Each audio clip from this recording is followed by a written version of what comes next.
Le lendemain, voulant savoir avec certitude de quoi les Juifs l'accusaient, le tribun lui fit ôter ses liens et donna l'ordre aux principaux sacrificateurs et à tout le Sanhédrin de se réunir, puis il fit descendre Paul et il le plaça au milieu d'eux.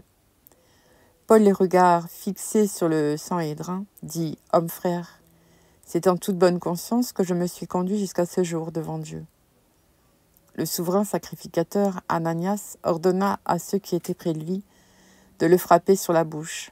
Alors Paul lui dit « Dieu te frappera, muraille blanchie.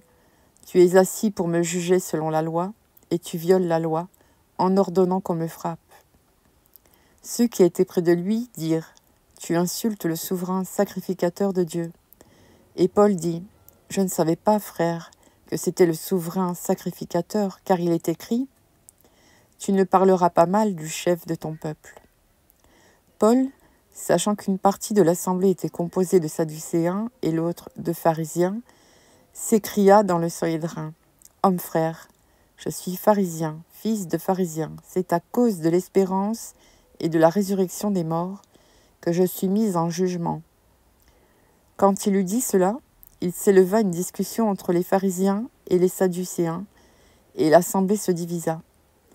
Car les sadducéens disent qu'il n'y a point de résurrection, et qu'il n'existe ni ange ni esprit, tandis que les pharisiens affirment les deux choses.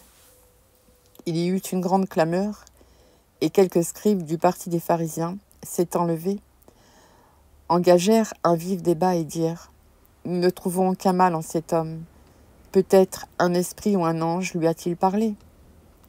Comme la discorde allait croissante, le tribun, craignant que Paul ne soit mis en pièces par ses gens, fit descendre les soldats pour l'enlever du milieu d'eux et le conduire à la forteresse. La nuit suivante, le Seigneur apparut à Paul et dit « Prends courage, car de même que tu as rendu témoignage de moi dans Jérusalem, il faut aussi que tu rendes témoignage dans Rome. »